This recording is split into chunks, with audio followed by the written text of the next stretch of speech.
Welcome to the short introduction to Transformative Outcomes.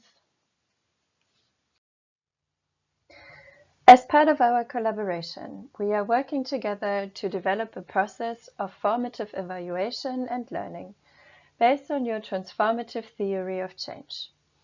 Currently, you are here.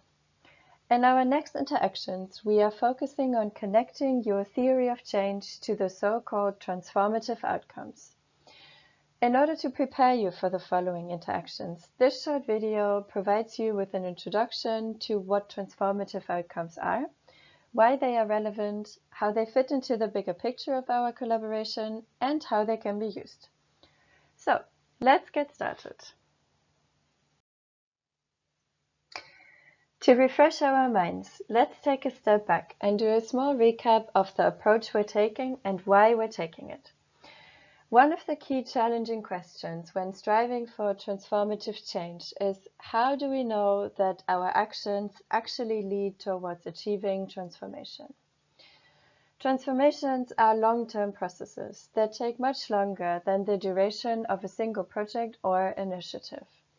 Therefore, the TIPC methodology aims at understanding and explaining how change unfolds and how a transition towards more sustainable practices can be achieved. We have defined a set of transformative outcomes that are traceable and attributable to specific policy interventions and can be used as indicators of whether and how your intervention is triggering processes that are likely to be transformative in nature.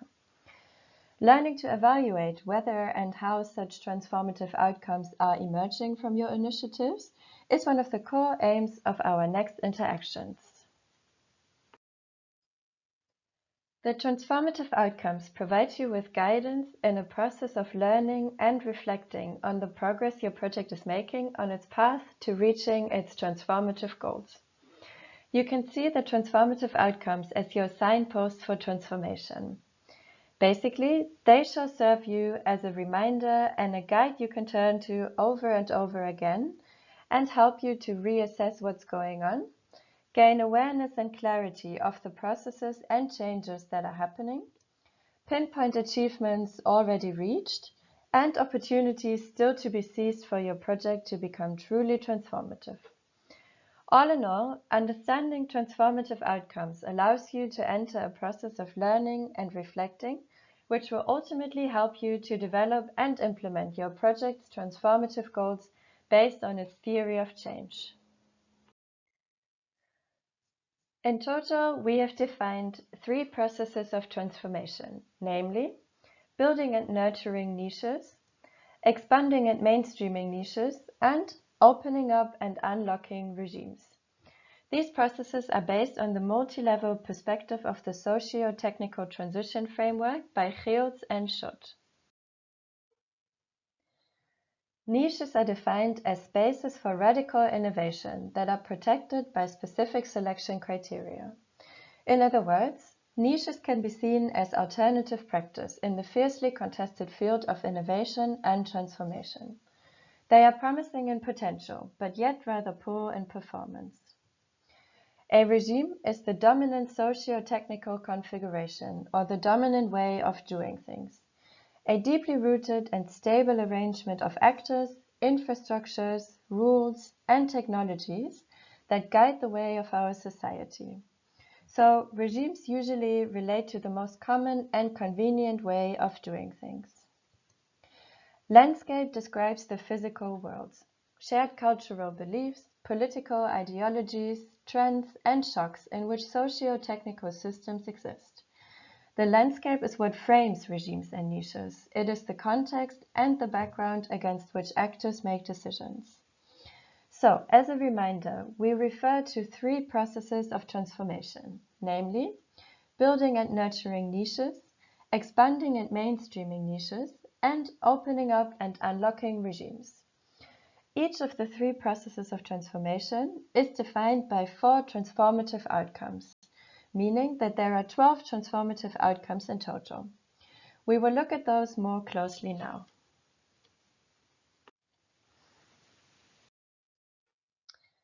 The first of the three transformative processes, building and nurturing niches, refers to activities conducted by niche or regime actors to strengthen the niche. As explained earlier, niches initially are alternative practices or exceptions within a certain context, meaning that they are likely to be diminished by more dominant patterns. Therefore, it is important to protect the space of new action that a niche creates so that it can develop. Protecting the niche can be done in multiple ways, such as shielding the niche from external influences. To give an example, think of introducing electric car sharing in a specific neighborhood. Providing financial support to spread the shared mobility solution more widely and making it more accessible provides the community with an incentive to consider this alternative practice.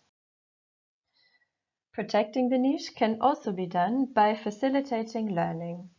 So, as a next step to introducing that electric car sharing project in a certain neighborhood, regular opportunities for discussing experiences, obstacles, and mobility needs amongst neighbors should be facilitated. Protecting the niche by means of gaining more people's interest and creating connections between them contributes to getting more innovative inputs and support by a wider range of actors. So, for introducing electric car sharing, niche and regime actors should be involved, and the diversity of users in terms of gender, ethnicity, and age, but perhaps also non-users, various governments, companies, and NGOs should be considered. A niche's potential needs to be explored and developed for it to gain legitimacy, and the expectations of different actors need to be navigated and converged. So, once electric car sharing is established in certain communities and the expectations about its future importance are generally accepted, the demand for electric car sharing facilities will grow. So, in summary, the transformative outcomes of shielding, learning, networking, and navigating expectation support the building and nurturing of niches. The second transformative process is called expanding and mainstreaming niches. It refers to a process in which niches grow stronger and lead to changes in the more dominant regimes by, for example, reconfiguring existing regimes or making them disappear altogether. Alternative practices in the niche become dominant practices and turn into a new emerging regime. The following transformative outcomes feed into expanding and mainstreaming niches.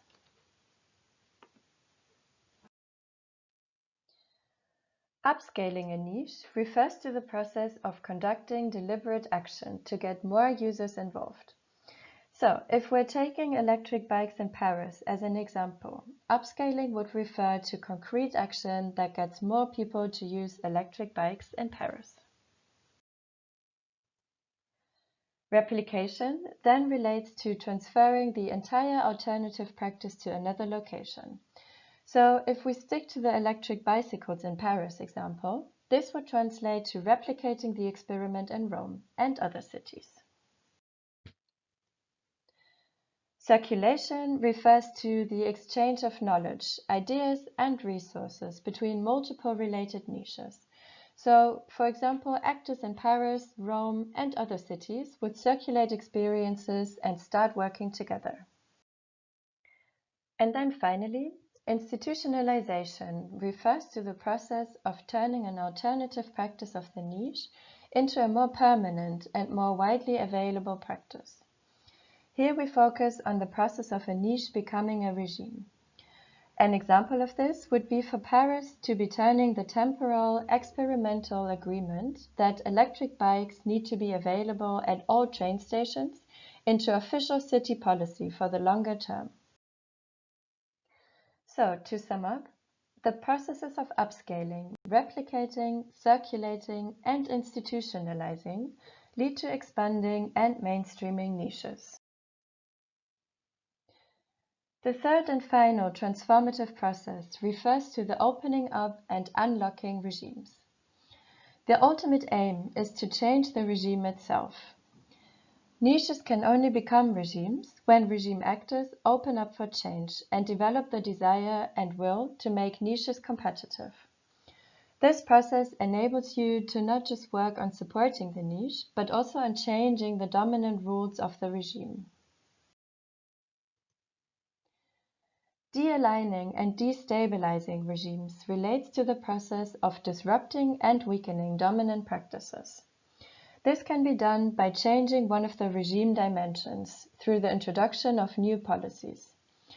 A recent example of this includes the French government tying financial support that Air France needs as a result of the COVID-19 crisis to the condition of them cutting domestic flights. Unlearning and deep learning is the process in which regime actors are invited to question their assumptions and change their view on the future potential of niches and the ability of the regime to respond to threats and opportunities such as climate change and digitalization. As a result, regime actors begin a process of questioning and abandoning their own behavior. For example, presenting the outcomes of an electric car sharing project to local and regional governments, local companies, and citizens in order for them to start discussing their own policies, strategies, and behaviors that are a barrier for further development of the niche. Empowering niche regime interactions relates to the process of regime actors starting to invest into a niche more seriously, for it to become more competitive and more transformative, which is leading to the development of a new, more sustainable regime. For instance, if car companies would accept that selling more cars is not their future and invest into transport ministries that lobby for car sharing instead.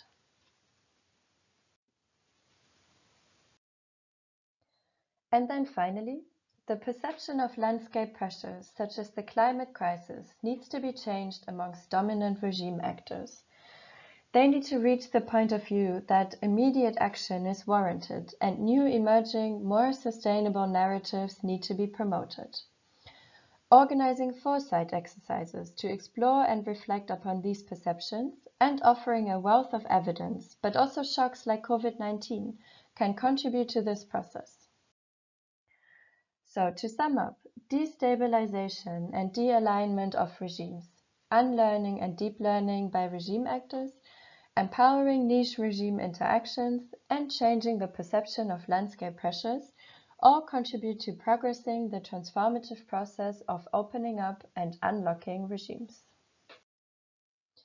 We hope that you enjoyed this short introduction to the transformative outcomes. You will learn more about how to use them in relation to your particular project during your next interaction.